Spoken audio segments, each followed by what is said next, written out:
want to welcome everybody to GCC's 45th commencement, the graduation of the great class of 2008.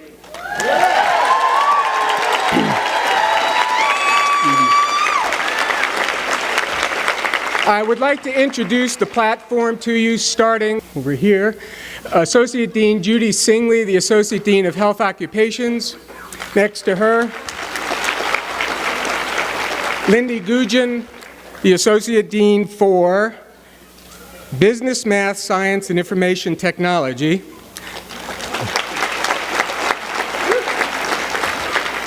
Pat Crossan is the chair of our Board of Trustees, and sitting next to Pat is Bob Schilling. You'll hear from Bob in just a moment.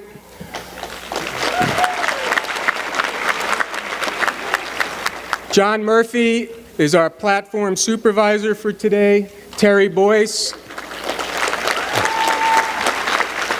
Terry Boyce is our Dean of Student Affairs. Sitting next to Terry, you've all met David Ram, our academic dean and Dean of Faculty. And next to David is Jamie Chu. Jamie is your student trustee.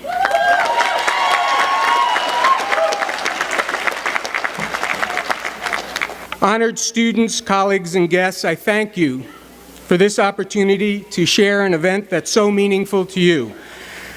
I cannot think of a place anywhere on this planet that I would rather be than right here, right now, with all of you. And that really is the truth. It is my privilege, and I can tell you it is the privilege of the faculty and staff of this college to share in an event that is so meaningful to you. I mean, really, look around. This is incredible. On this great day of yours, to look out on these fields and know you're in Franklin County, a glorious day. It would be impossible to celebrate your achievements without recognizing all of those who have pushed, pulled, and supported you along your journey. I ask that you first recognize your parents, grandparents, sons, daughters, partners, and friends who are with you even when you thought you were alone.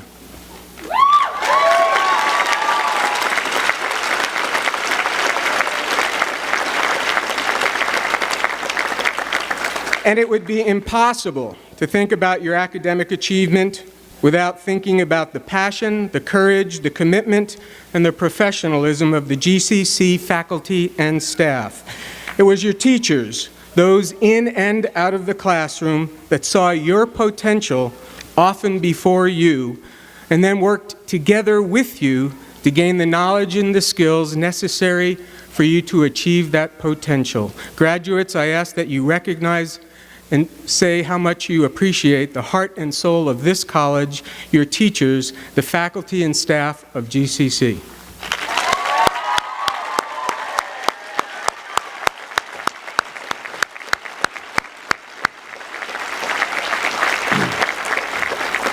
And I would specifically like to thank Merrill Sacken, John Murphy, Heather Hoyt, Scott Schmidt, Chrissy Manko, John Markwell, Ted Linnell, and Tony Torres for all of the commencement volunteers who have helped to organize this day.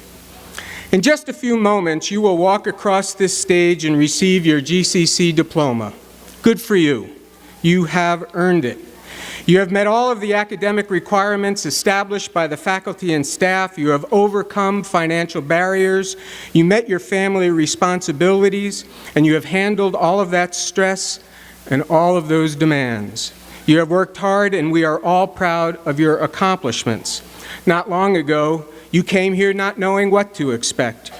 Your fears were all too often harnessing your dreams and corralling your potential. Last Sunday, I was with my daughter, and we went on a bike ride not too far from here, and we came across some cows just on the other side of a fence along the road, and we stopped for just a bit just to say hello, and I was remembering back to an experience I had in Cape Breton, where I was helping my brother-in-law get a bull from one farm and take it to another, so we went to the farm and had to get the bull into the truck, and to make a long story short, we had to get the cows into this corral next to the barn, and we did that and got the bull into the truck. But I remember really observing how these very powerful animals were in this corral and next to this barn, and as we were leaving, the farmer, he tied a rope just a rope around the gate. No big gate, no big fence, just a rope around the gate. I'm struck how that rope held all of those cows in that corral. Our fears, like that rope and that corral, can also hold back our dreams. For many of you, GCC was your first visit to a college campus. And for many others, you were the first in your family to attend and now graduate from college. We applaud your persistence and your patience and your hard work, and we applaud with all of our heart the courage that you have demonstrated in the pursuit of a better life for yourselves and for your families. Most of all, we applaud the active pursuit of your dreams. You stepped into the unknown and you persevered. You have learned a great deal here at GCC. You have studied math, science, and the English language. You have learned how to be good teachers, nurses, police officers, firefighters, and have learned the healing touch of massage therapy.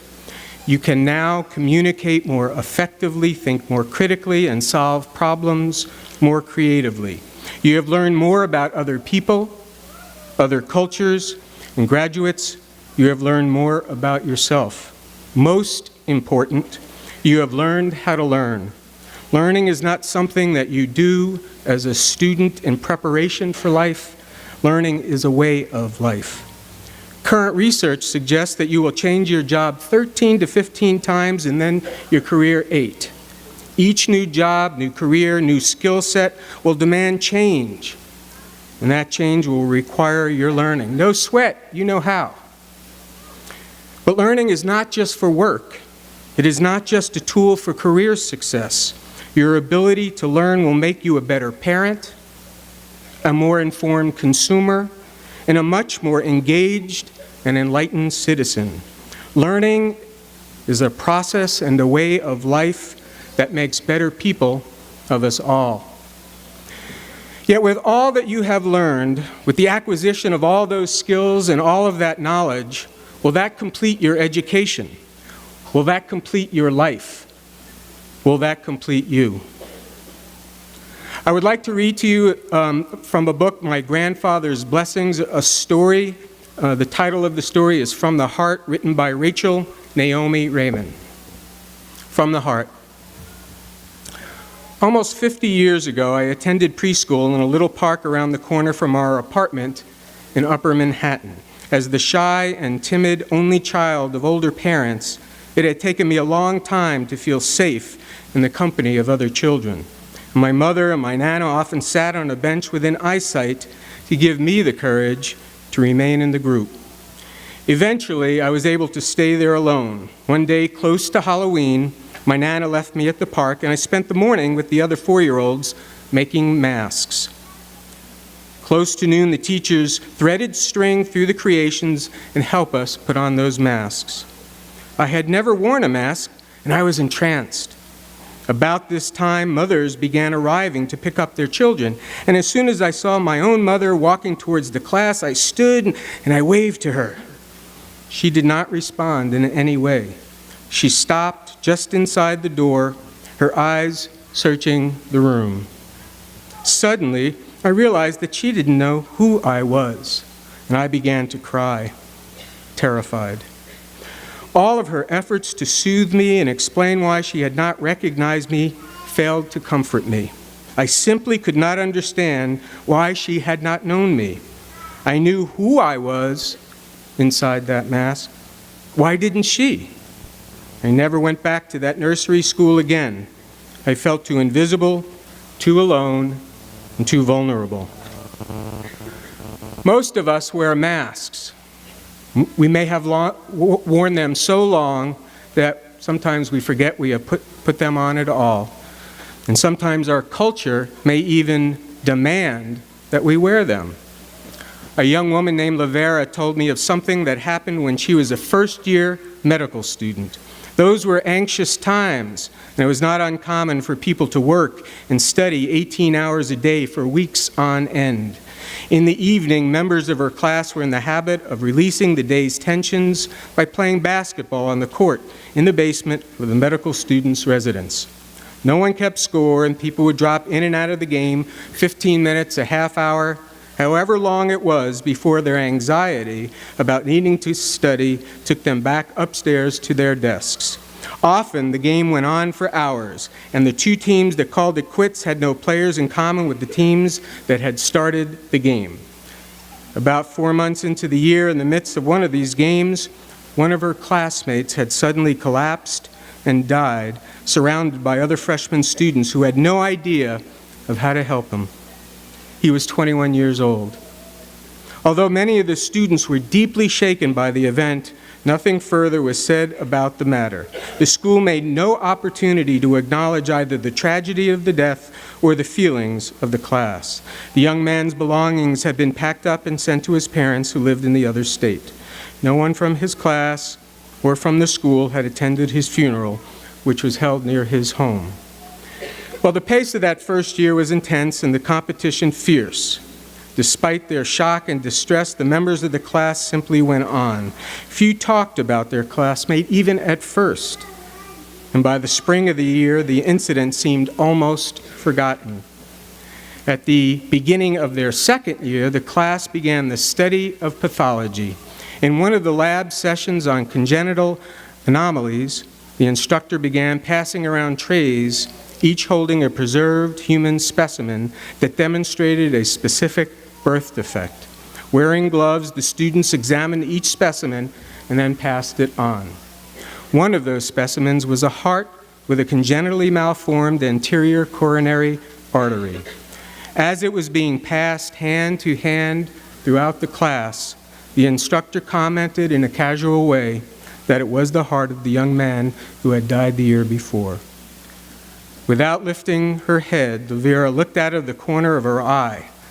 No one seemed to react. All of her classmates wore expressions of detached scientific interest.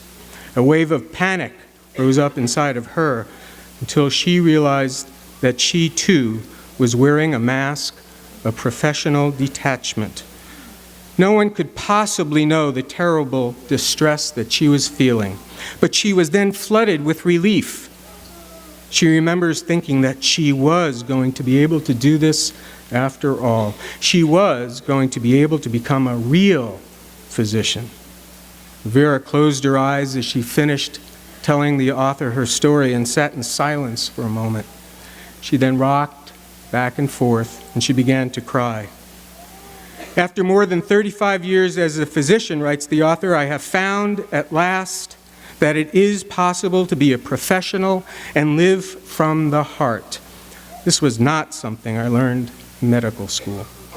Medical training instills a certain scientific objectivity or distance. Other perspectives may become suspect. In particular, the perspective of the heart is seen as unprofessional or even dangerous.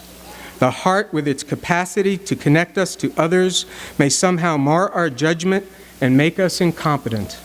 Such training changes us. We may need to heal from it. It has taken me years to realize that being a human being is not unprofessional.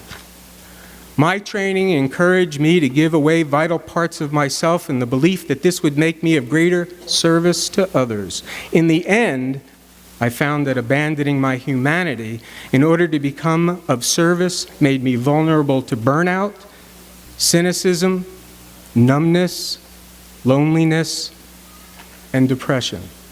Abandoning the heart weakens us. The heart has the power to transform experience no matter what we do. Finding fulfillment may require learning to cultivate the heart and its capacity for meaning in the same way that we are now taught to pursue knowledge or expertise. We will need to connect intimately to the life around us. Knowledge alone will not help us to live well or serve well. We will need to take off our masks in order to do that. Powerful, isn't it? This story from the heart by Rachel Raymond has had great meaning to me and to this college. Dr. Raymond writes about physicians learning to take off their masks and finding their hearts. What about nurses, accountants, teachers, police officers, business leaders, firefighters, entrepreneurs, outdoor leaders, paramedics, behavioral scientists, mathematicians, engineers, lawyers, parents, college presidents? What about each of your chosen profession? Dear graduates, I invite you to take off your masks and engage your hearts. I urge you all to take hold of your courage, the courage that brought you to GCC and to this moment. Add the skills and the knowledge that you have acquired through your hard work, and commit yourself to a lifetime of learning, and then live from the heart. Do that. Yes, do all of that, and you will create stronger families. You will develop stronger communities. In fact, ladies and gentlemen, you do that, and I promise that you will be creating a better world for all. On behalf of the GCC Board of Trustees, our faculty and staff, the GCC Foundation, and the community that supports us, I bring to each of you our heartfelt congratulations. You might be graduating today, but you will forever have your place in the GCC community. To the great class of 2008, congratulations and Godspeed.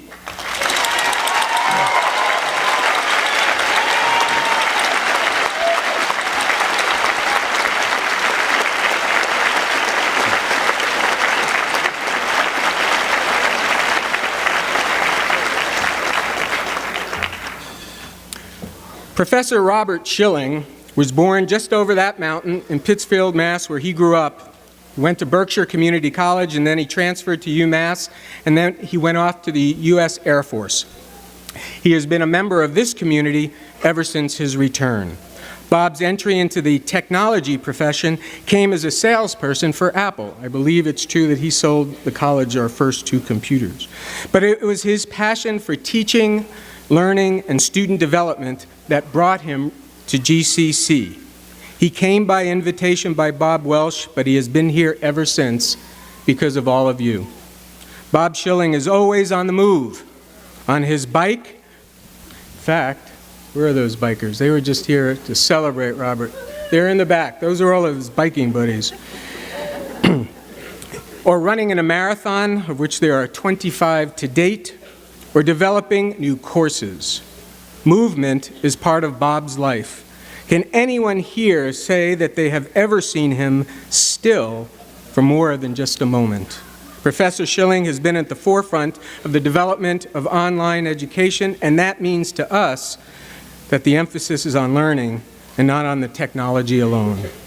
Bob will tell you that the 3 best decisions in his life were: 1, marrying his wife Deborah over 35 years ago. She's in the back. Hi, Deborah. 2, coming to GCC. And 3, quitting smoking. If you know Bob, you know what it means to have a sparkling day. Graduates and guests, please welcome Professor Robert Schilling.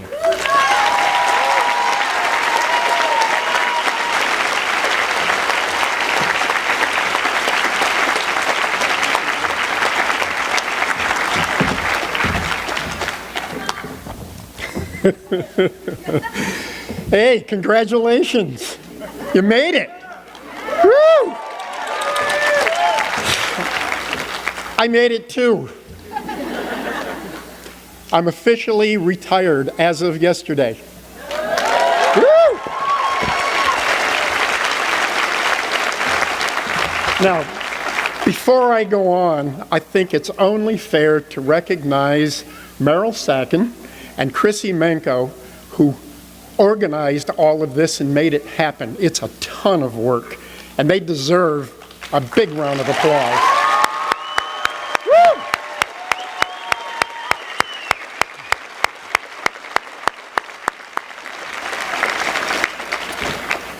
Now, when Meryl asked me if I would speak at this graduation, I asked her for a few days to think about it.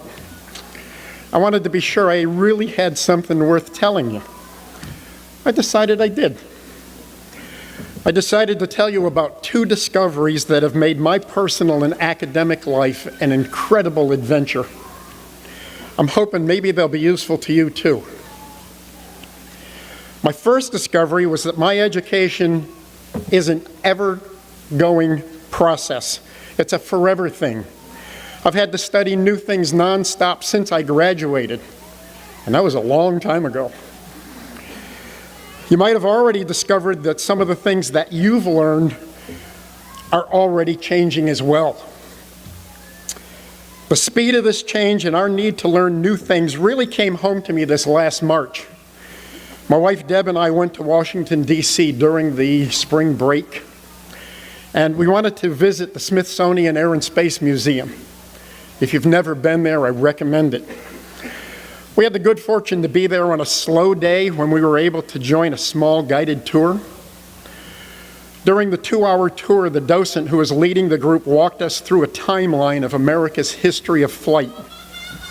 One of the major stops was at the aircraft used for the first powered flight by the Wright brothers at Kitty Hawk. They're communicating.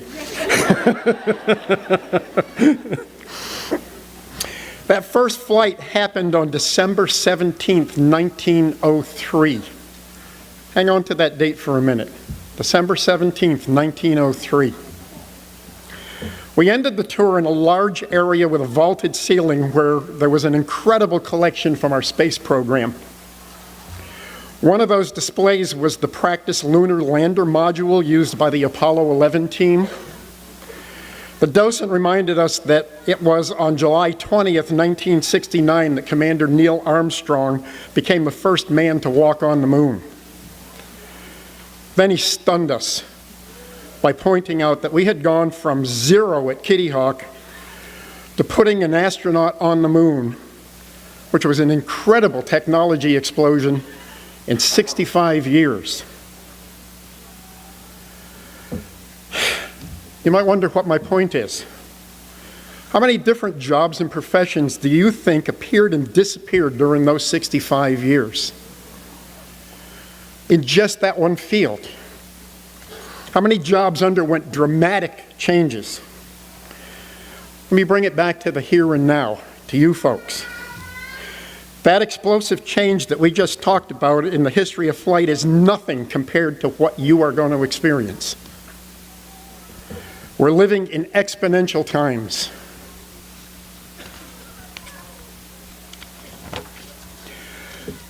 Here's 2 facts that will directly impact you. Number 1, the U.S. Department of Labor estimates, and I'm going to harken back to something you just got through saying, Robert, that many of you will have between 10 and 14 jobs in the next 15 to 20 years. Figure out how often that means some of you are going to change jobs. Number 2, the top 10 jobs that'll be in demand 10 years from now don't even exist now. That might be pretty challenging. You're going to need to prepare yourself for jobs that don't yet exist, using technologies that haven't been invented yet, to solve problems we don't even know are problems yet. How will you prepare yourself for that? What can you do to cope? I might know the answer. Your ability to prepare and cope is going to depend on your understanding of how you learn. Why? Because a great deal of your future education is going to need to be self-taught and self-managed. Can you do that? Sure you can. But it might mean changing your focus a little bit, and it will certainly mean changing some of our focus here at GCC as well. In my opinion, the most important thing that you can take away from your education here at GCC is not facts. What you need to take away is a focus on how to learn and how you did learn. The good news is you wouldn't be here today if you hadn't already spent time tackling those self-learning issues. The better news is you are here today because you not only tackled them, you succeeded. You're here because you learned how to learn. Of course, GCC and other schools will still be here for you, and we're evolving to meet new ways you'll need to meet your future education. But I'm convinced that your success in the future will depend on how well you can do for yourself, how well you can learn on your own. Now, I'm sort of an example of what I mean by self-education. My initial college major was in the sciences. I started out with an intention to focus on astrophysics. You can tell that was before I really knew what astrophysics was all about. It was all advanced math, gulp. Then I went on to microbiology, and then to psychology, and then to education. So how did I end up teaching computers for the last 25 years at GCC? I didn't hear computers in there. Remember I said this was my first discovery? I ended up teaching computers at GCC because I taught myself. You can do the same thing. Learning and education go on forever, and a lot of it is going to be in your hands. The second discovery is much shorter and I think much more important to all of you. Do what you love. If that sounds simple, you need to hear it again. Do what you love. Do what you have passion for. If you ever find that flame is going cold, change what you're doing. Don't be sucked in by money, and don't be sucked in by prestige. Follow your passion. I came to work at GCC in 1983. Before that, I was managing a computer store during the infancy of microcomputers. I was good at it. I was paid well. There even was plenty of upside available. You know what there wasn't? I didn't have passion for that job. Then I started teaching at GCC. This may sound hokey, but I promise you it's true. I discovered that I was passionate about teaching computer classes. I love learning new things about computers, and even more, I love the challenge of teaching them to you. I've been here at GCC for 25 years, and I don't remember a single day of heading off to teach classes that I wasn't looking forward to it. That's a miracle.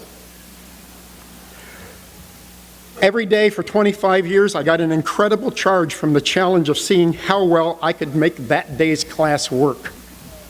And the biggest thrill of all was watching you guys when I saw that spark when somebody got it. You don't know. Now, I want you to search until you find that kind of job. When you do, pursue that job with passion and you'll be a happy person. Pursue that job with passion and enough wealth and prestige will come naturally with it. It just doesn't work the other way. So, my answer, number 2, do what you love, and do it well. I'd like to leave you with a parting thought, one of my absolute favorite sayings. Perhaps you've heard it. Life should not be a journey to the grave with the intention of arriving safely in an attractive and well-preserved body, but rather to skid in sideways. Champagne in one hand, strawberries in the other. Body thoroughly worn out and totally used up, screaming, "Woohoo! What a ride!"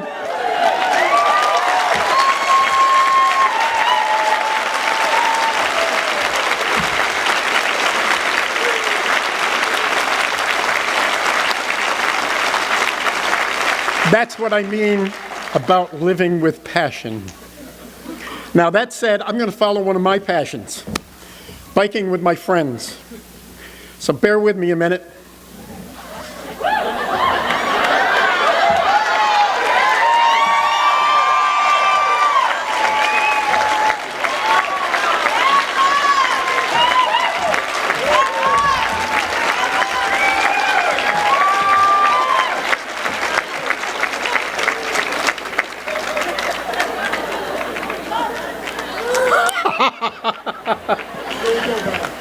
I love you all. Have a sparkling day. I'm out of here.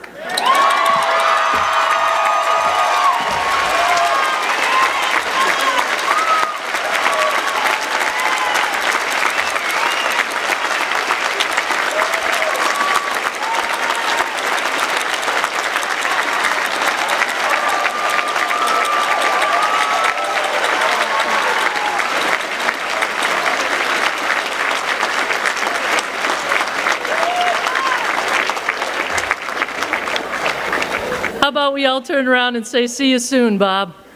See you soon, Bob! Good afternoon, and congratulations, graduates. I'm Terry Boyce, Dean of Student Affairs, and it is my pleasure to introduce your student speaker to you. Emily R. Bothillier Joseph grew up in Irving, Massachusetts. Her love of music began early when she accompanied her sisters to their piano lessons. She attended Irving Elementary School, and as a young child, she performed in the Early Music Festival in Boston. Emily graduated from Turners Falls High, where she led the marching band as a drum major. While attending high school, she attended a theater workshop here at GCC, and her love of the arts flourished. In 1996, Emily began taking courses toward liberal arts and early childhood education degrees. She was a working student and held positions as a musical assistant at Turners Falls High and assisted with a variety of tasks at GBI Marketing. She quickly determined that she possessed a passion for both teaching young children and music. Emily soon began a family with her husband, Chris, and they have 2 sons, Ethan and Caleb. In 2002, Emily became a liberal arts music major. She has performed in many of the GCC theater productions. She has produced and performed her own classical piano concert and has accompanied the dance department's end-of-the-year recital. Emily also performed belly dance at the recitals, a newfound passion as a result of taking that class here at GCC. She prides herself on being an advocate for student rights and has been involved in many extracurricular activities on campus. She served on the Activities Council, as a student senator, as a student senate vice president, and for the last 4 years has served as your student senate president. Her leadership became well known on campus by students, staff, faculty, and administrators. She represented the student body on 2 Dean of Student Affairs search committees.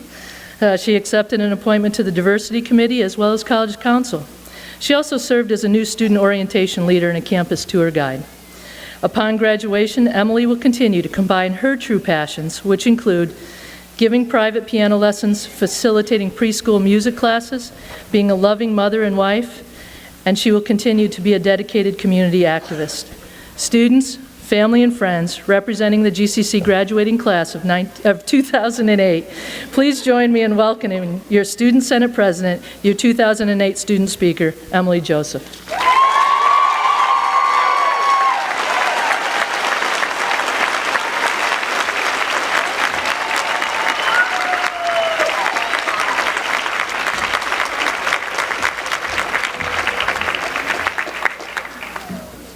Hi, everybody. I'm hearing a lot of reoccurring themes today, so if you hear some more in this speech, I'm glad.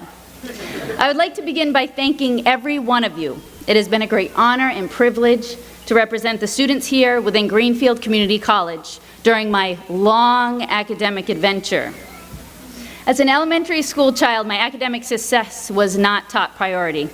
Music was my interest, and my parents were active advocates who believed each child should thrive in his or her best subject.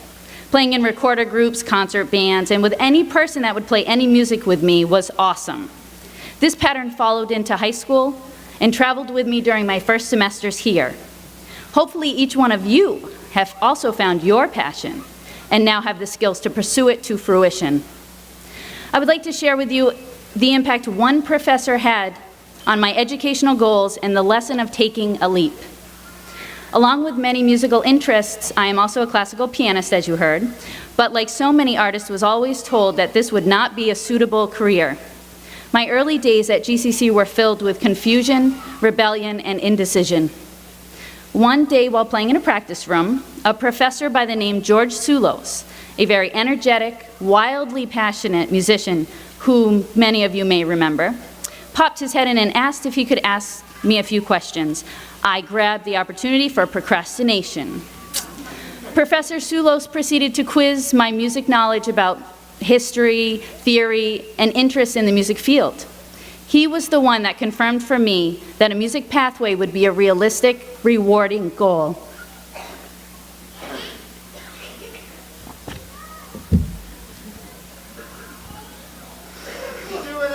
Thanks, Philippe. We, the graduating class of 2008, are the representatives of the diversity which makes up the unique community here at GCC. We are artists, nurses, teachers, technicians, and lifelong learners. We can be proud of our achievements and continue to build upon the skills that have been nurtured within us through the many resources at our fingertips. I would classify myself as a spirited, non-traditional student who considers 2 classes to be full-time. True, okay. Thank you. GCC has not only provided hands-on, interactive academic environment, but has also taught me the balancing act of family, civic duties, and hobbies, a challenge we have all faced one way or another, to not get caught up in the jumble of responsibilities, but to embrace the ability to appreciate all that we do is important. We live in a world that hungers for change, and we must change it. We can all have an unimaginable impact. As educational success stories, it now becomes our job to instill the importance of continuing education onto the younger population. This is a gift. I was curious if my attending GCC had any impact on my children, ages 8 and 10. You wave up there, over wave. Hi, guys. I recently asked my 8-year-old son, Caleb, what he thought about my graduating from Greenfield Community College. His instant response was, well, now you can move on to better and more complicated things. For an 8-year-old to acknowledge the importance of education is amazing. And without the support of my wonderful family and friends, I would not be standing before you. Congratulations, class of 2008. The world awaits our words. Speak loudly and clearly, for our passions shape the future. Thank you.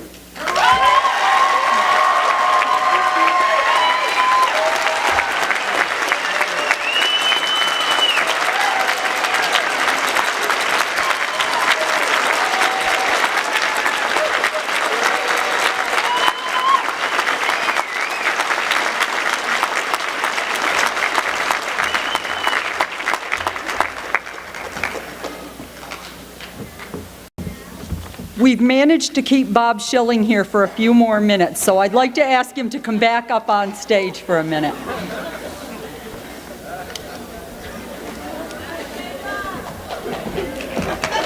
There we are. Okay. When the Business and Information Technology Department submitted Bob Schilling's name to be considered for recognition as Professor Emeritus, they cited his 25 years at GCC, his teaching, his college service, and his work with the local business community. The fact that Bob's colleagues in the Math, Science, Business, and Information Technology group unanimously supported the nomination clearly says that they too recognize Bob's good work. Today, as we present Bob with the award, I'd like to share some of the things we believe have distinguished Bob's work at GCC. Bob Schilling is first and foremost a teacher. He has a strong commitment to students and education. He believes we all have a responsibility to provide students with the best educational opportunities possible, and his work demonstrates how seriously he takes this responsibility. Bob routinely teaches 4 to 5 different courses each semester, as many as 10 courses, individual separate courses each academic year. And since technology and computer languages change rapidly, nearly every year at least one of these courses has to be completely redesigned. It is demanding workload. Okay, 3. It is a demanding workload, but Bob does it without comment or complaint because it's what his students need. In addition to teaching students, Bob teaches colleagues. Throughout his time at GCC, Bob has been a leader in the effective and creative use of technology. He regularly offers workshops for faculty and staff on the latest advances in the technology that supports teaching and learning. Bob works one-on-one with individual staff and faculty also to assist them as they begin to use what they've learned in his workshops.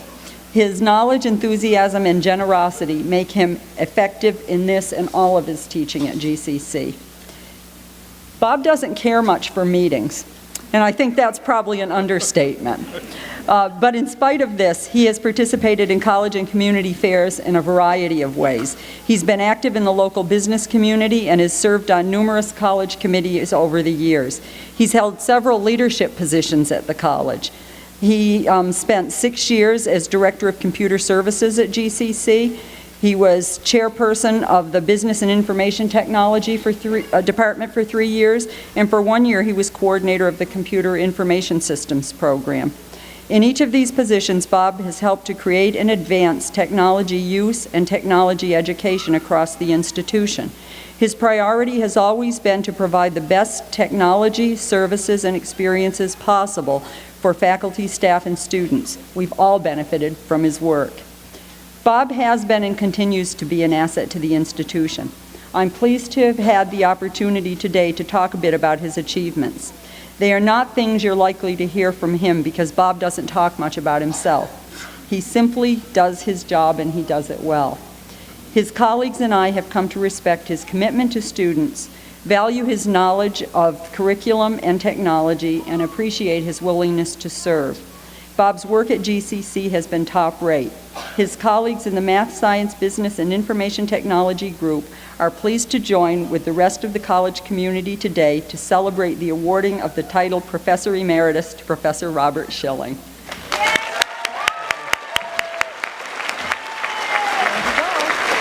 Professor Emeritus. And in the progress. Thank you. Wonderful. I don't know if I can carry this on the bike. Passion.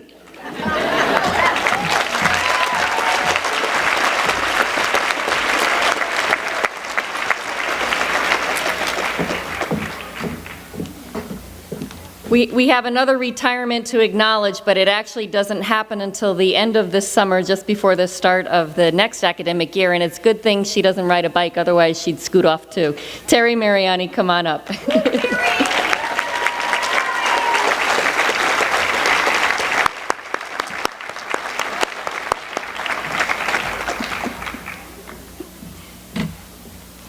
Terry Mariani is the Associate Degree Nursing Program Director, and as I noted, she'll be retiring at the end of the summer. So it's fitting for us to acknowledge her today. In the past 10 or so years that Terry has been with us here at GCC, first as a faculty member and then as the Program Director, her work in the classroom and clinical settings has resulted in the success of more than 300 nursing students who have gone on to serve in our community hospitals, nursing homes, and clinics.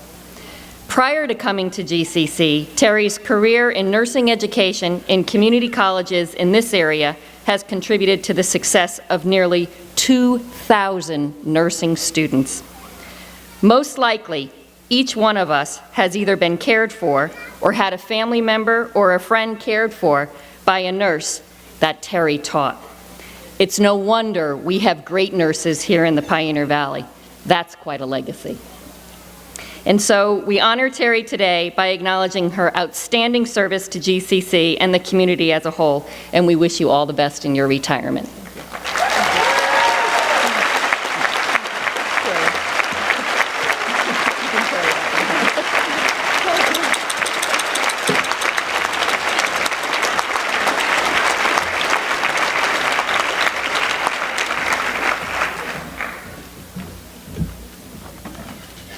We have another retirement that we want to acknowledge today. Professor Donald Oberacker is retiring, and today's his last official day as a member of GCC's full-time faculty. We have a few things we'd like to say to him today in honor of this occasion. Don, would you join me on stage?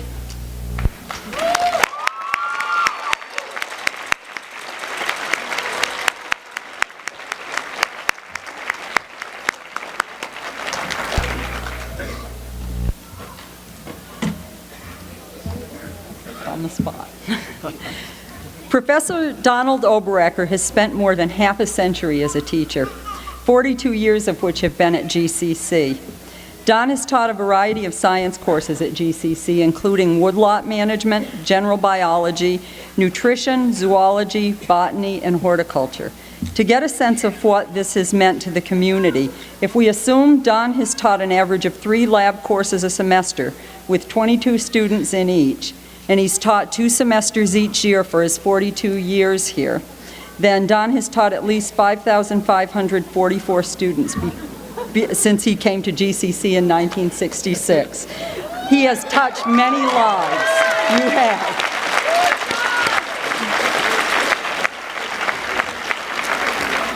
And we'd like to take this opportunity to publicly recognize Don's commitment to teaching and to Greenfield Community College. First, we'd like to honor Don's commitment to teaching. Don loves to teach. There's no place he'd rather be than the classroom working with students talking about science. Don is a kind and caring instructor who always wants students to have the most successful experience possible in the courses he teaches. He cares about students and he cares about science. And Don's colleagues in the science department care about him. They're going to miss Don, and when they thought about how best to honor him upon his retirement, they felt that the most fitting thing they could do would be to recognize his love of science, commitment to teaching, and kindness to students in a meaningful and lasting way. To that end, they've decided to rename the Science Award. From today forward, the Science Award is going to be known as the Oberacher Science Award.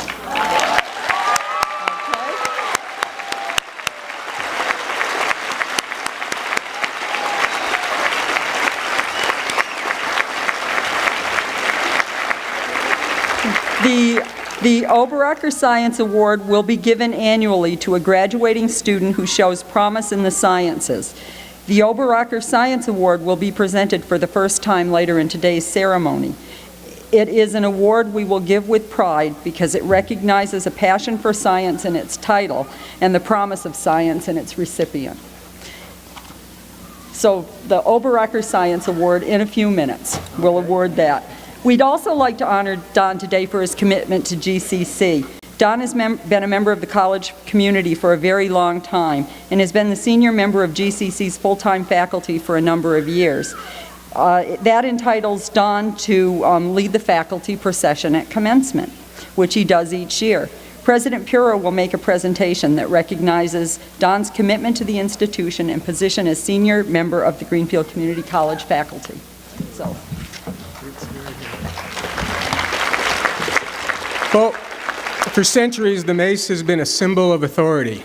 Early maces were actually weapons of war, but by the Middle Ages, maces were more commonly used in religious or educational ceremonies. In the early days of Cambridge and Oxford universities, officials used maces to shepherd unruly students. But today, the ceremonial mace is commonly carried at commencement by the marshal or the faculty, a dean, or some other high-ranking official at many colleges and universities. Here at GCC, over time, the senior faculty member leading the academic procession at commencement has often carried a ceremonial mace. Today, we would like to reestablish this practice by presenting to you, Don, presenting you with your own personal ceremonial mace to carry as you lead the faculty in this, your last official commencement march as the senior member of the GCC faculty. This mace is both a symbol of your authority and of our respect for your 42 years of commitment to teaching GCC students. I believe that Don has been a part of this ceremony for all but 2 in all of GCC's history. We bestow this mace with an invitation for you to continue to participate in leading the faculty procession at future GCC commencements. Don?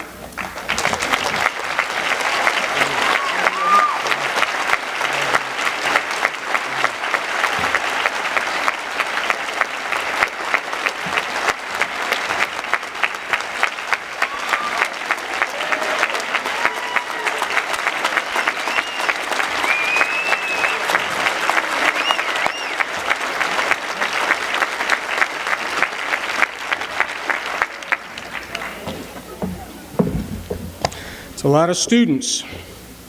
It's a lot of love. I would like to introduce to you, you heard Professor Schilling talk about Meryl Sacken, the Director of Student Life, and she will be joined by John Murphy, who is the supervisor of our platform. Meryl and John.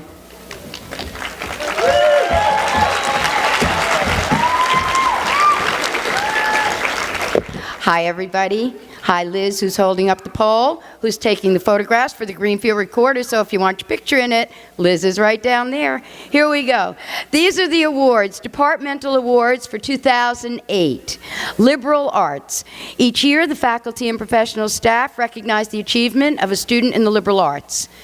The recognition is based on several factors.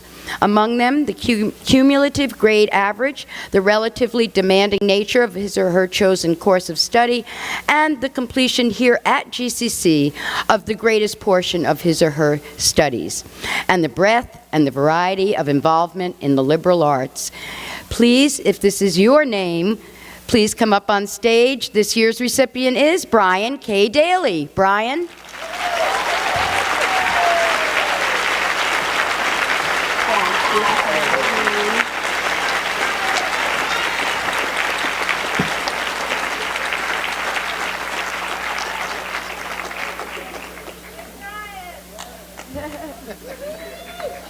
Now we're going to show you how to fix our hoods, right, folks? Here we go, Brian. Thank you.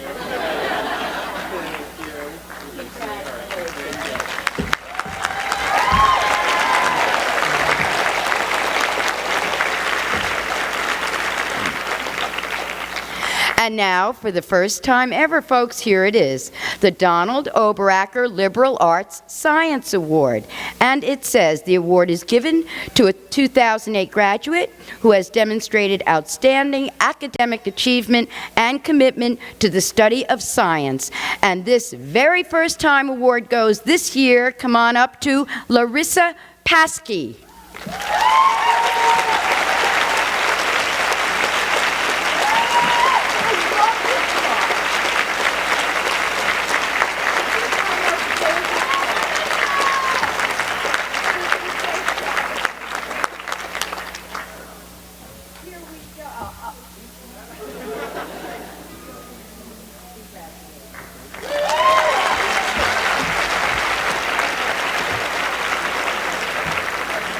The art department, the Medici Award, or Medici. Here we go. In the tradition of the Renaissance, artists were builders. It is in the spirit that the Medici Award is made. See, I've had different artists tell me different things. So, is made to the graduating students whose growth has been characterized not only by aesthetic sensibility, but by curiosity, energy, and the cooperative spirit of the studio. In awarding a tool that can be used to earn a living and to build a dream, the Greenfield Community College art faculty are proud to make the presentation to the following students who will know how to use it. Please come on up. Joel Murphy.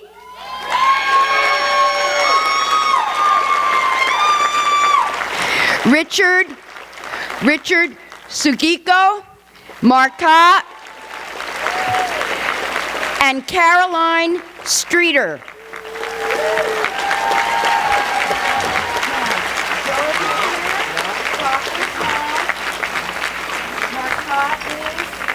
And Carol Streeter is. So, Richard, congratulations. Thank you. Congratulations. And Joel, congratulations. Hammers. And this is Carol.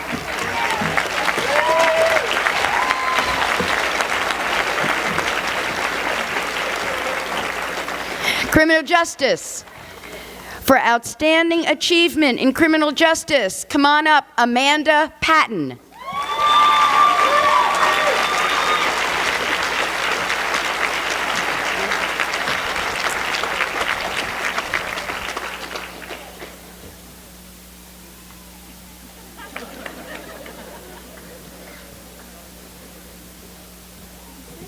It's very straight.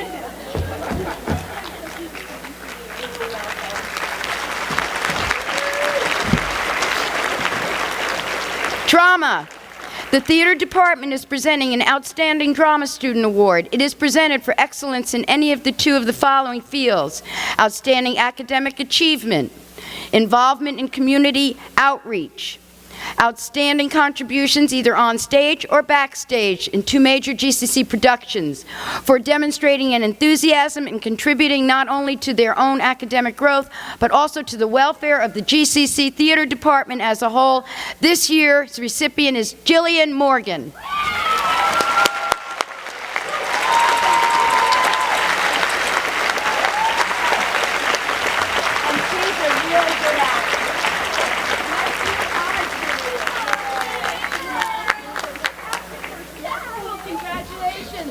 And Jillian's wearing a button that says actor person on it. Good one, Jillian. Okay, International Scholastic Student Achievement. Greenfield Community College recognizes the achievements of its bilingual graduates, and they have completed their graduation requirements in English. And English is not their native language. We congratulate them on this special day. The International Student Scholastic Achievement Award is given to students who have risen above the language and cultural differences to join the college community and to complete their programs of study successfully. There are 3 this year. Come on up, please. Ali Al-Shamsi from the United Arab Emirates. Chi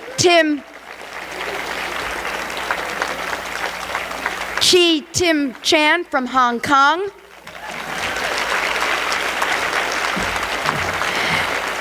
And Ho Zhen Chen from Taiwan. Thank you.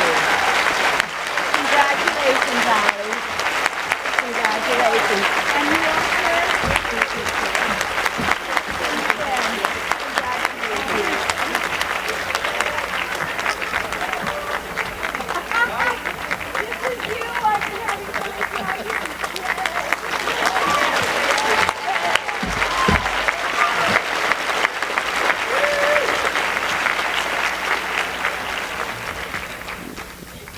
We have one of the most outrageously wonderful tutoring programs on this campus. This year, what we'd like you to do is, we're going to ask you, when I read your name, to stand right where you are to be honored. The peer tutoring program would like to recognize the peer tutors and lab assistants who are graduating today for their contributions to Greenfield Community College and their commitment to helping you, the students, achieve academic success. As I say your name, please rise, remain standing, and all of you will be recognized. Marie Bean. Rachel Bergstrom. Ho Zhen Chen. Christine Connell. Lisa Dussel. Maya Elenevsky. George Gaida. David Hall. Claire Howard. Sarah Knudsen. Daniel Matin. Larissa M. Paskey. Nicole Stasny. And Anna Tilley. Woo!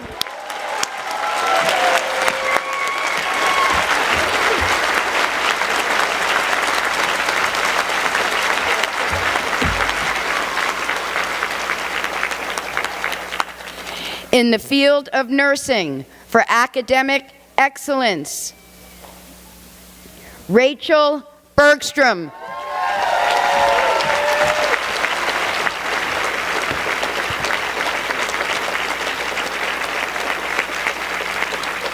Come on up, Rachel.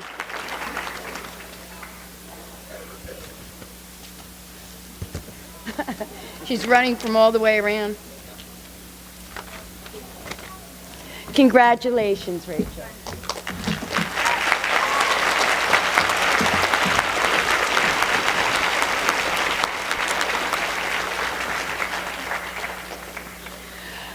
Phi Theta Kappa.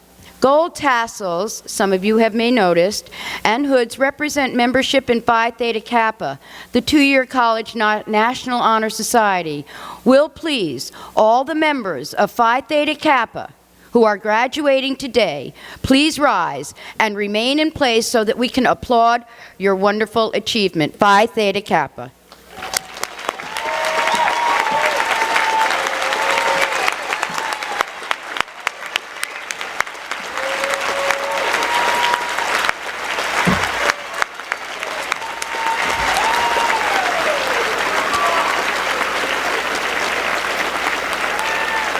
Thank you. And now we're on to the last awards. You're saying, phew. These are the Student Life Awards. The Charles Green Award is presented to graduating students for leadership in co-curricular activities and development of the college community on the whole. The award is named for the first assistant to the president of Greenfield Community College. The following are recipients. Please, when you hear your name, come up on stage to receive your award. And those recipients are Jamie Chu, Mariah Glasgow,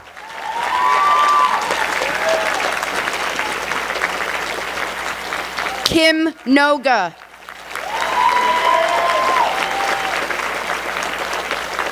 Philippe Simone,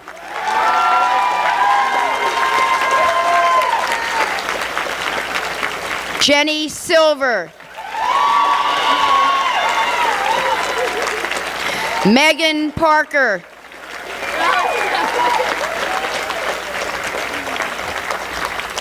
Mikey Sleva,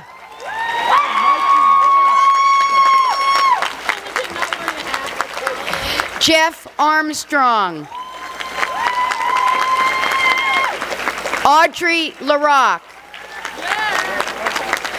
Last but certainly not least, because she will be receiving not only this award, but a wonderful parting gift for being our amazing guest speaker, Emily Joseph. Look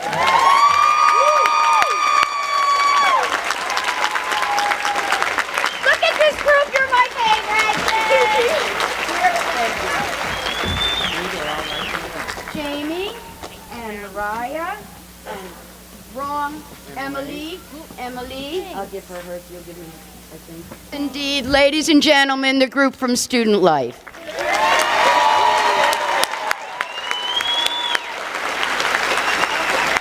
Go away.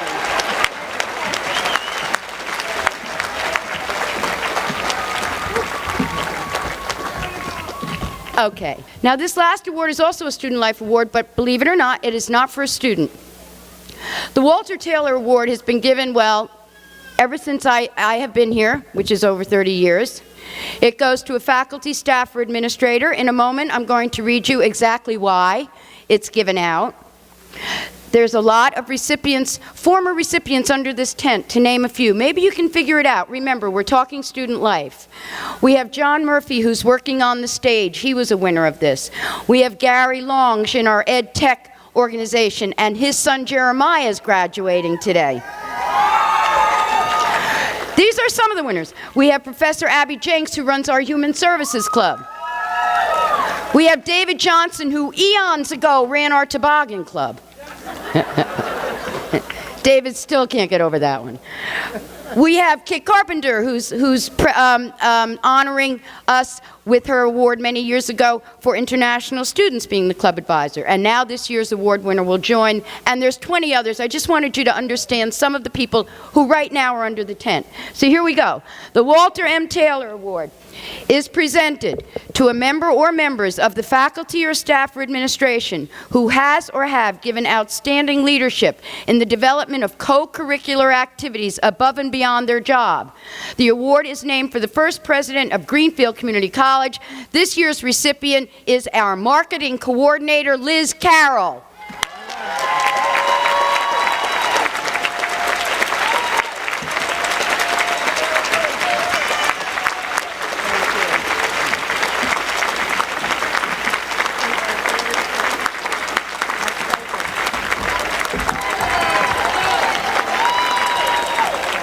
you, everybody.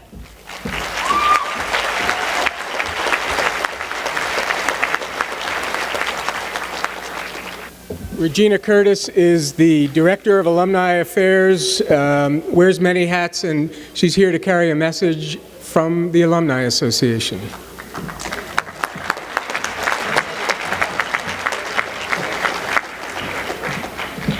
Hello, everybody, and congratulations to all of you graduates. As Bob said, I'm Regina Curtis. I'm the president of the Alumni Association, and I bring greetings and congratulations from the Alumni Association.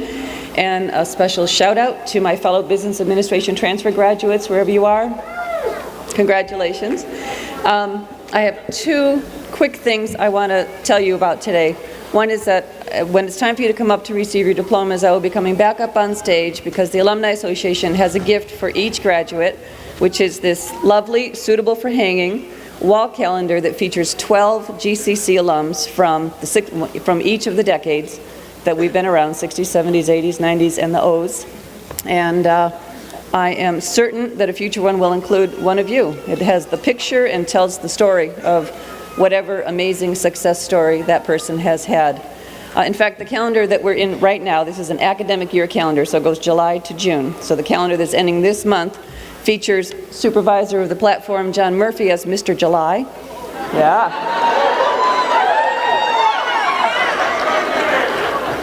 He'll be available for signatures in the Alumni Association tent afterwards if you want. And the second thing is, it's about that tent. I'm hoping that all of you graduates, well, actually you in your calendar will also receive a little shameless propaganda, a congratulations letter from the president of the Alumni Association, and a membership form, and we hope that you will consider joining the Alumni Association. And I know many of you in the audience, the family and the guests, friends of the graduates, are also alumni yourself. I know that you've taken classes here or graduated from here, as many people in this extended community have. And I hope that you will stop by and learn a little more about the association. Since you've all made it this far, I know you know that GCC gets in your blood, and as the President Pura said, it gets in your heart. And joining the Alumni Association is just a way to stay emotionally connected, even if you don't get involved on a daily, monthly, really involved level. If you're just a member, if you're counted as a member, and you get occasional emails from me, it's just a way to stay connected and know what's going on and learn about something you might want to come back and check out. So I hope you'll consider it. I hope you'll stop and see us in the tent afterwards. And congratulations to all of you. Thanks.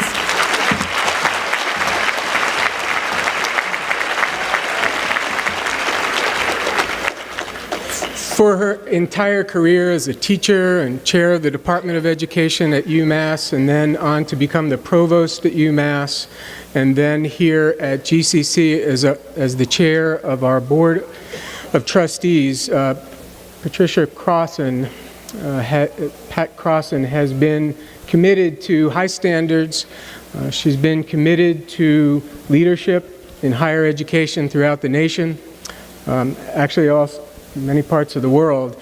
And at the center of her commitment is her passionate love for and not only the egalitarian principles of open access, but for the way in which you every day are the center of our attention. She has committed the 30 years of her career to each of her students and each of you. It's my pleasure to introduce Pat Crossan, who will bring greetings from the board and will also confer the diplomas.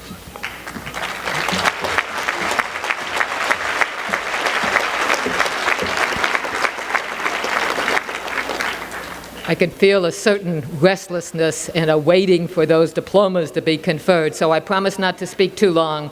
But I really do want to bring remarks and greetings and congratulations on behalf of the Board of Trustees.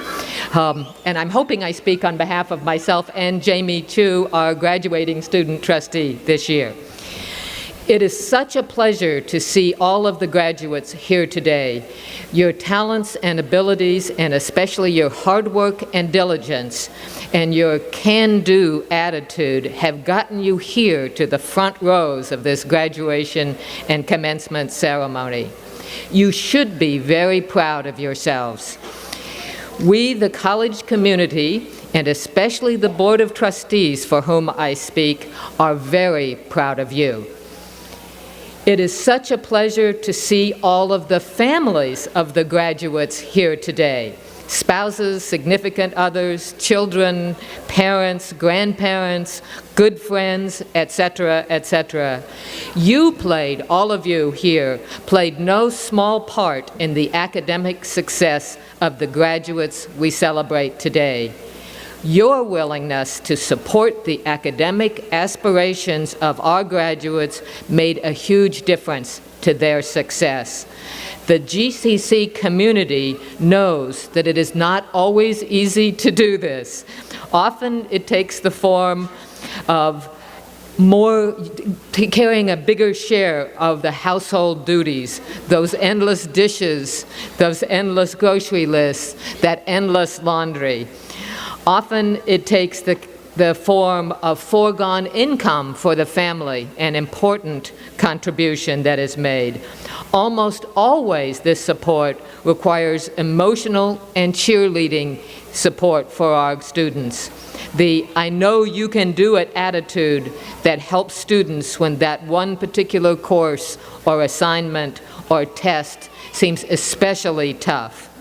We, the college community, and especially the Board of Trustees for whom I speak, are very proud of and appreciative of your contributions to our graduates' success. Congratulations to the families and significant others.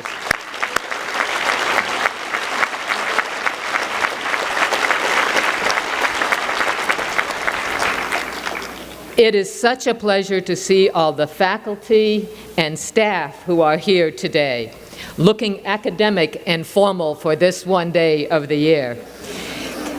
They played such an important role in the academic success of the graduates we celebrate today. GCC has fabulous teachers and advisors who care endlessly and do their very best to help each student succeed.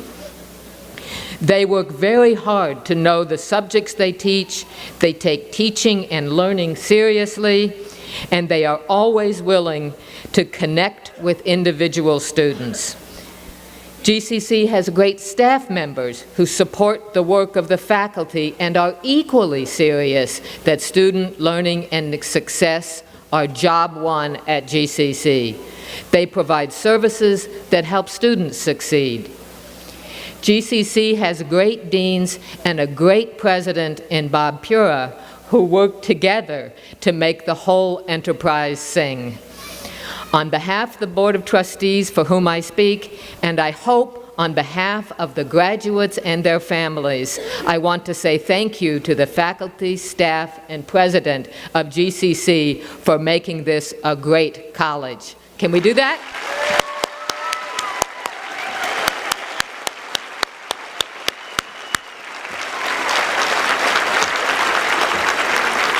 Now I'm really close to moving on to confer the degrees, but I want to say one more thing to the graduates. The world that we live in provides lots of opportunities for smart and successful graduates like you, and I know you will make the most of these opportunities. But the world is also in a terrible mess right now.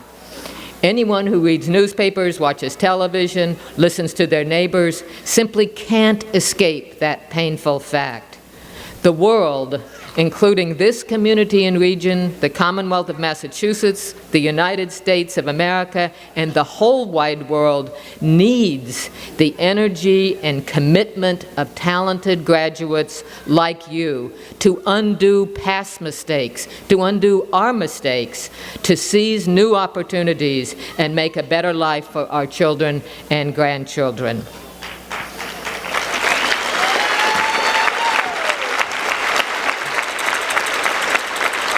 And as Bob Pura said earlier, if you do it from the heart, it will work. If you bring the same talent and energy and can-do attitude and the heart to this community's problems and to the world's problems that you brought to GCC as students, we, as a society, will not fail. The Board of Trustees, for whom I speak, knows that you can do this and wish you well. Congratulations. Thank you.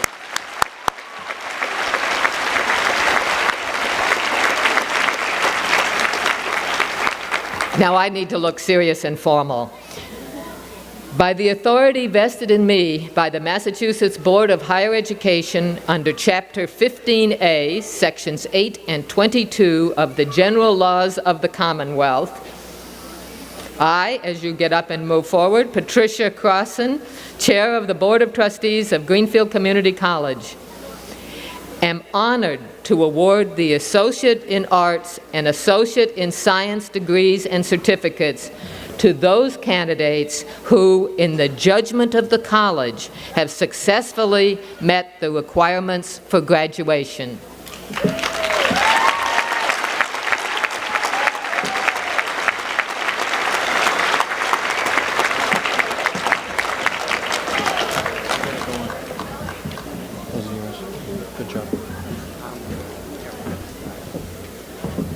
The first group of folks whose names I'll be reading completed the requirements for the degree in January 2008.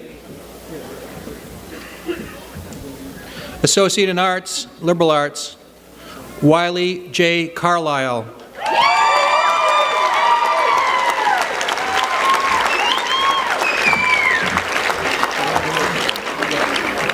Patrick Hesser Clapham.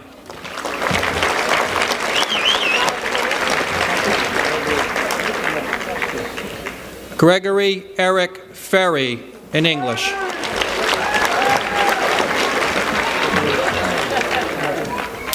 Kathleen N. Forster with honors.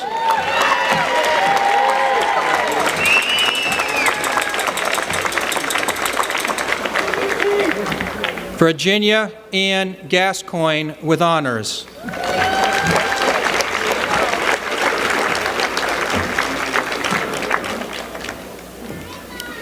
Ondine Rachel Cooper Graham with honors.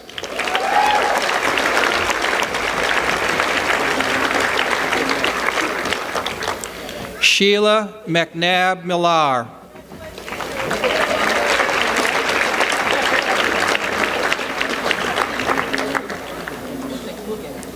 Sarah Moore, Math Science with honors.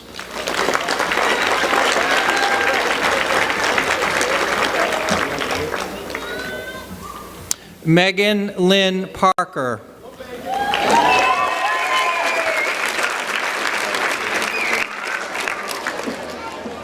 Mary Ann Faith Radke.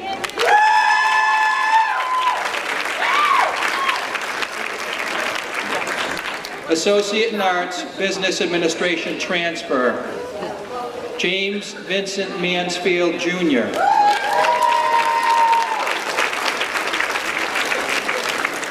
Associate in Science, Office Management, Susan Shippey with honors.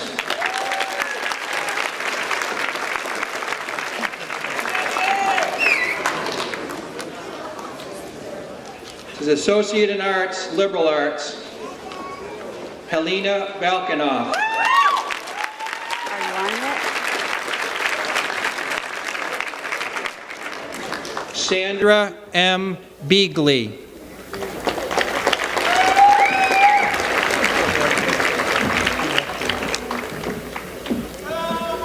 Kirill Bernikoff.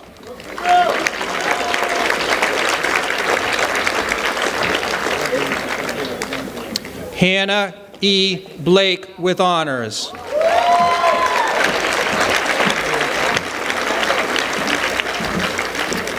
Sarah Burke.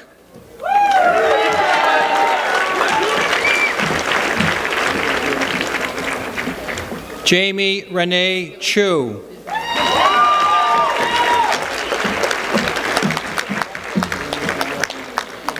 Kristen M. Sinkus.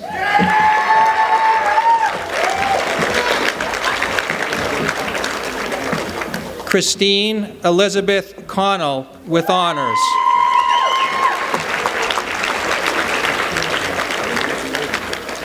Daniel Philip Cutler, Education.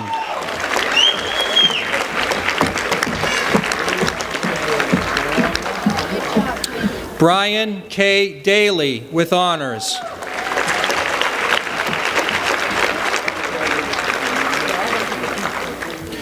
Mary Rose DeMoro.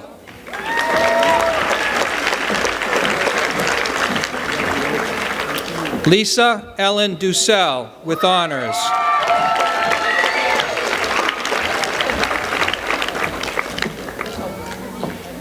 Hannah Eisenstein.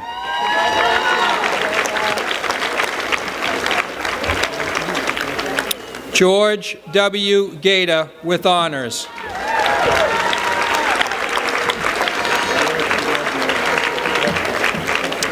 Emily Gannon with honors.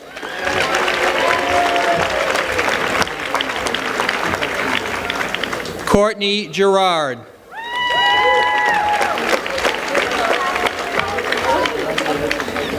Mariah Glasgow with honors.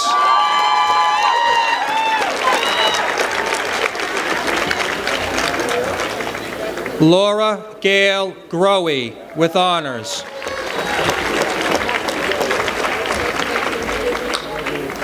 Jason R. Hall.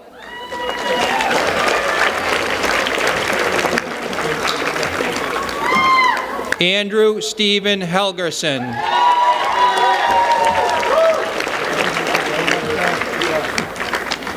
Claire E. Howard with honors.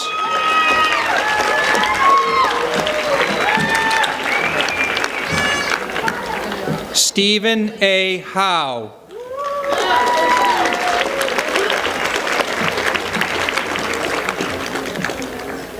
Janae Hubbard.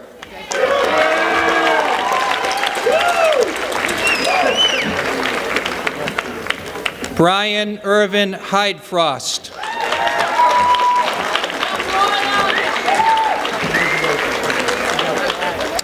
Rebecca Francis Jackson with honors.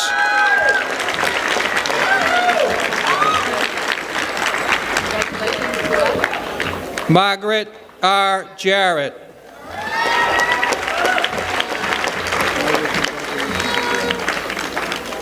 Emily R. Buthilia Joseph in music.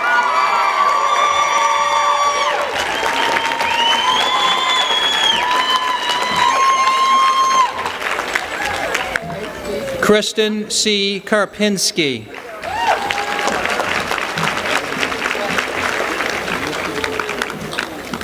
Michelle Lee Kellogg.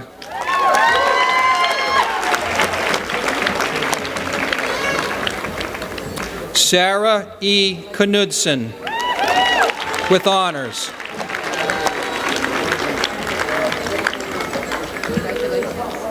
Robin Elizabeth Rogers Lepan with honors.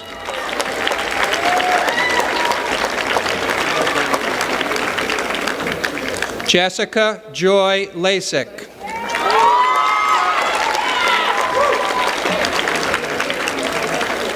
Elizabeth A. Lemlin with honors.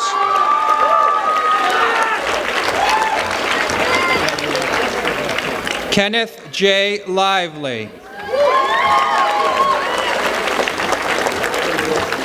Will Gary Lange please come up on stage? Gary Lange, Instructional Media Specialist, will confer the diploma on his son, Jeremiah Lange. Jeremiah Lange.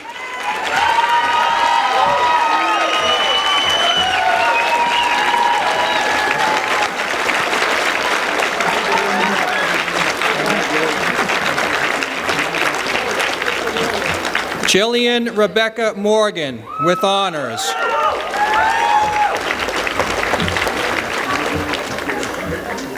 Athena Mary Morris.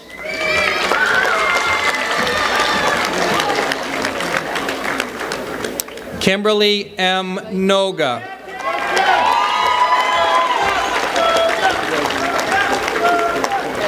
Ashley Marie Page.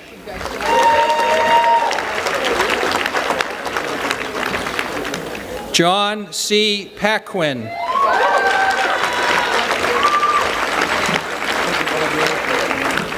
Larissa May Paskey with honors.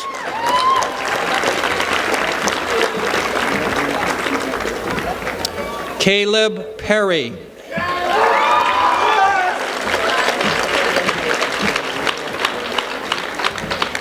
Melissa Sue Plumador.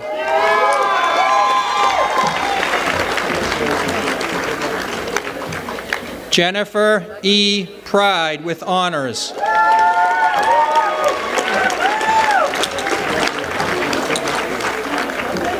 Wayne Arthur Purrington.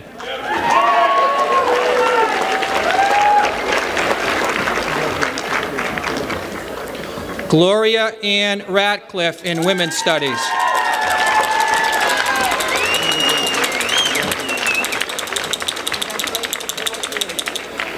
Heather L. Renaud.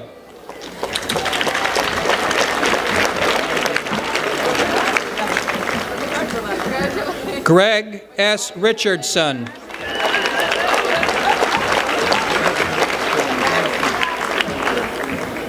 Noah H. Richardson.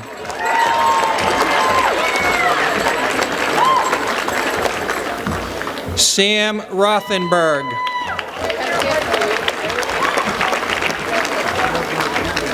Ashley Kirsten Sage.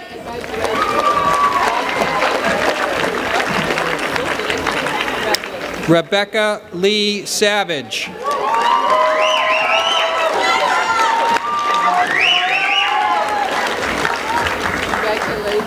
Richard Sergico Marcotte.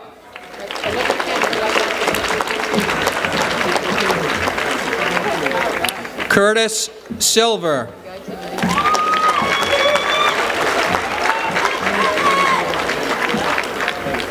Jenny Silver.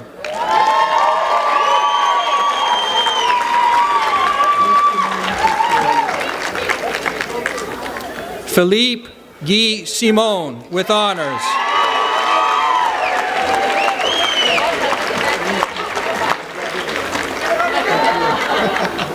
Nicole Stasny with honors.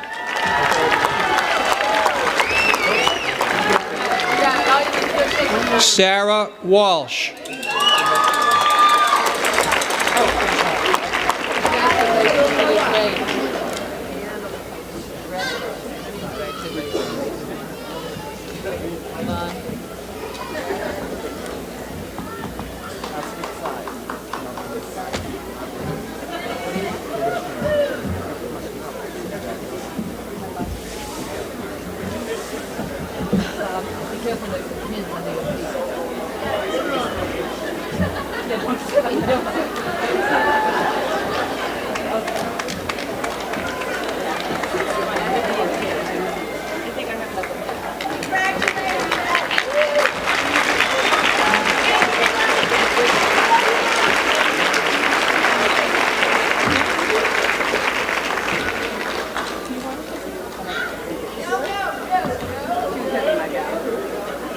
Associate in Arts, Business Administration transfer, Ali Al-Shamsi with honors.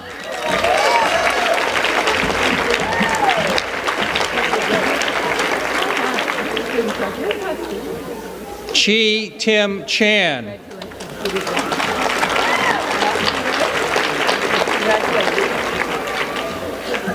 Dan Matten with honors.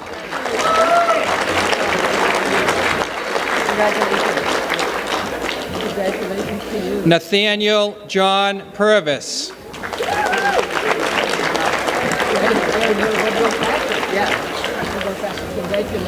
Jesse Sinclair.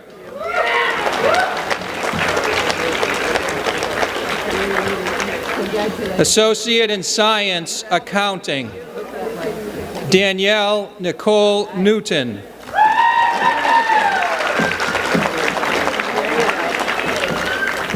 Anna Schechterly with honors, also Associate in Arts, Business Administration transfer with honors.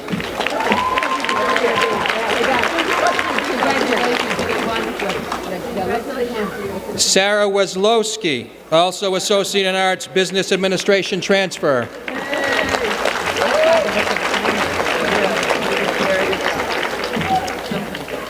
Associate in Science, Computer Information Systems, Shari Brooks.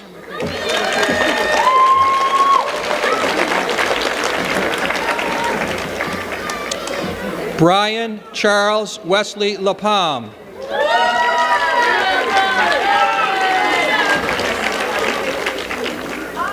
Kathleen M. Mitchell with honors.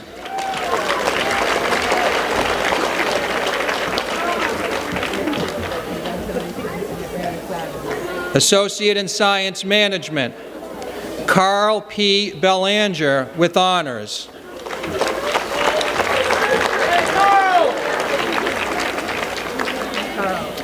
Billy Sherl M. Cootie.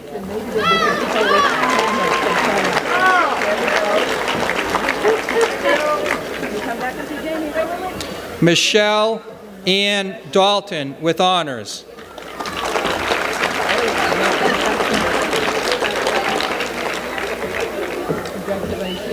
Masha Lucille Petrala with honors.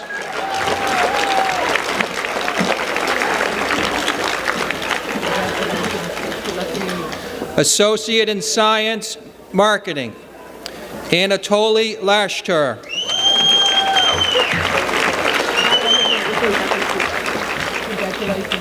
Associate in Science Fine Art, Maya Elenevsky.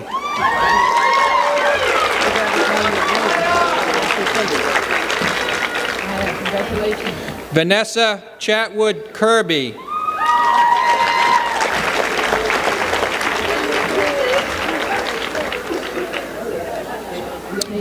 Kenneth Joel Murphy with honors.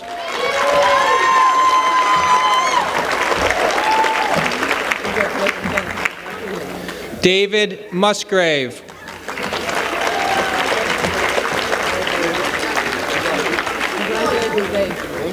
Michael Sleva.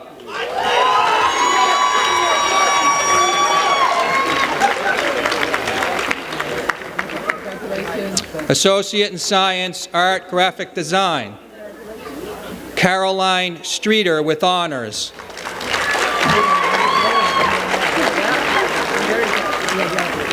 Associate in Science, Art, Media Arts, Alex Backridges.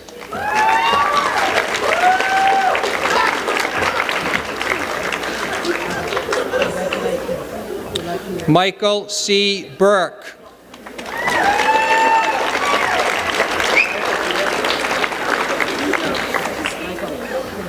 Suha Silam.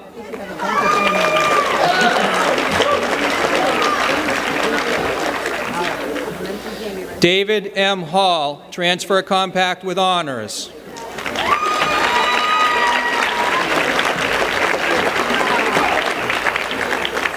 Emma Lynn Olson with honors.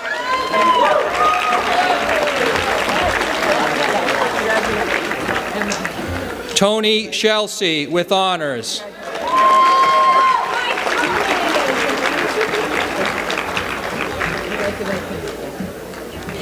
Jeannie K. Schermisser.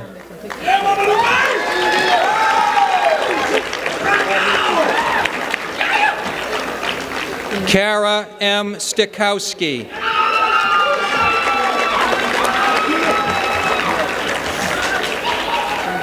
Associate in Science and Criminal Justice, Jeffrey Armstrong.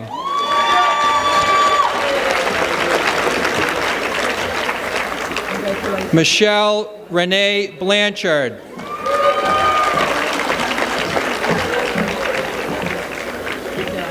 Brenda Marie Fletcher, transfer compact. Also Associate in Arts, Liberal Arts. Christopher Joel Hagan.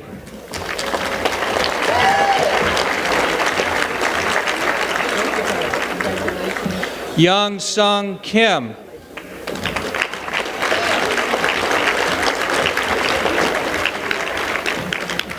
Matthew R. Klein.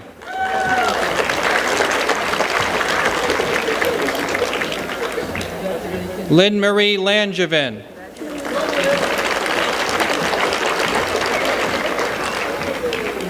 Kimberly Ann MacDonald.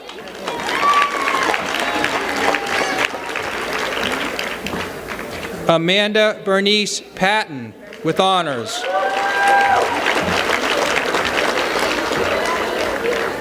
Sean Michael Radowitz.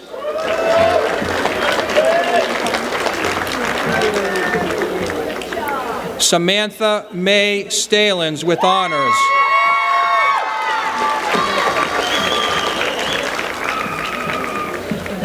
Associate in Science, Early Childhood Education, Teresa D. Brigley.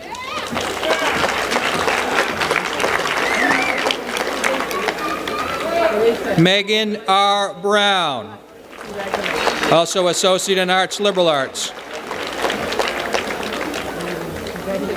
Jenna Lynn Dirth.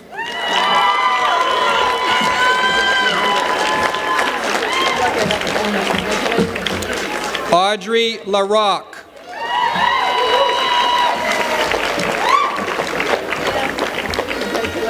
Jody A. McGann with honors.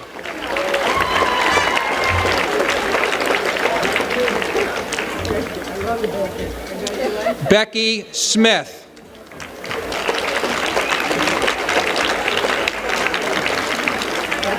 Associate in Science, Engineering Science. Hosen Chen with honors.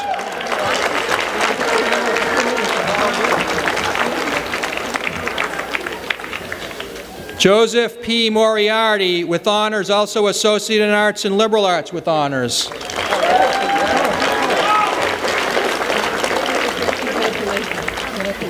Anna Mae Tilley with honors.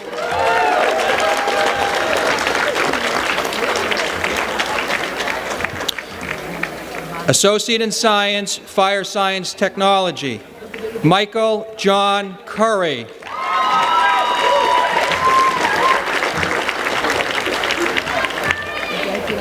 Sarah Lynn Newell.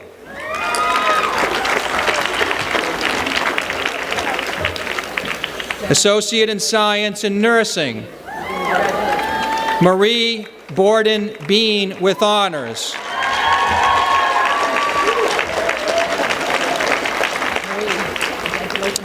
Clarissa Becklow.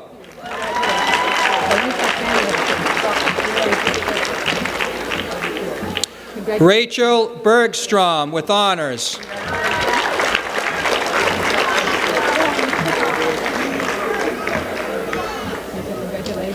Catherine Lynn Cadron.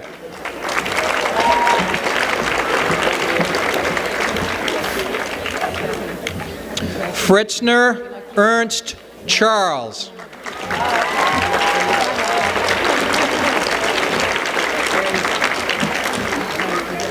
Charlene A. Coelho.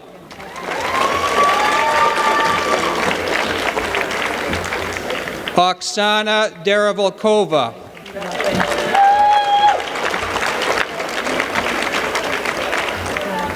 Sarah Marie Fisk.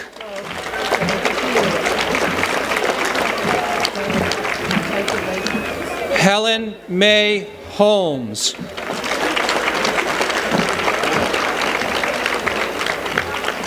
Heather J. Johnson.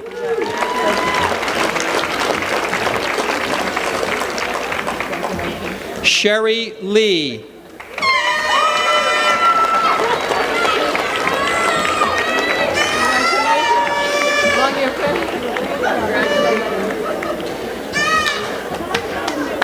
Kimberly Michelle Marcinowski.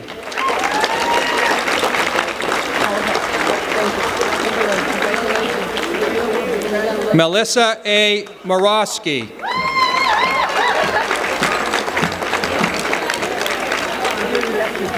Daphne Phelps.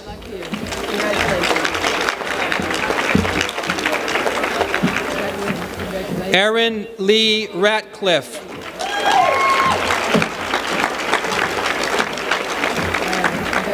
Elisa M. Roberts.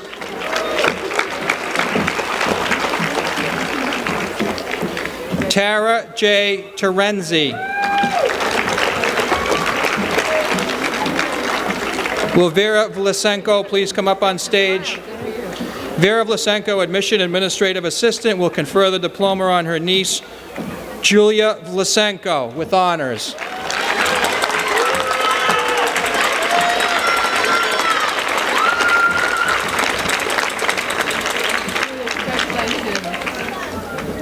Certificate in Business Microcomputer Applications, Nina L. Burrington, also computer-assisted bookkeeping. Certificate in Computer-Assisted Bookkeeping, Jamie Rogers.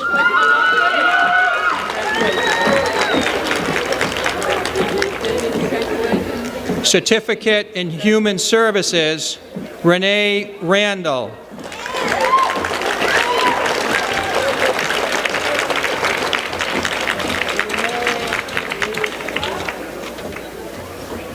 Congratulations to you. Good luck to you. Congratulations. Congratulations to all the graduates and their families.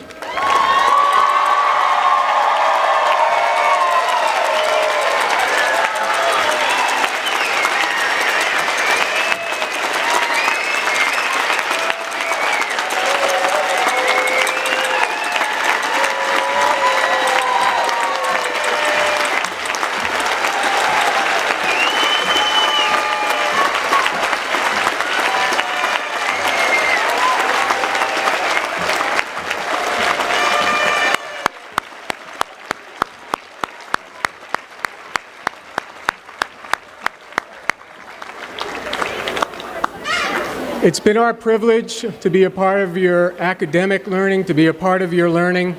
We know it will continue. Be safe this afternoon, but enjoy yourselves. To everyone in this tent, congratulations, faculty, the staff, the Board of Trustees. The trustees really do want you to know that this has been all of our privilege. Have a great afternoon. We're going to walk out through the center. Please join us outside. It's beautiful weather. Congratulations, everybody.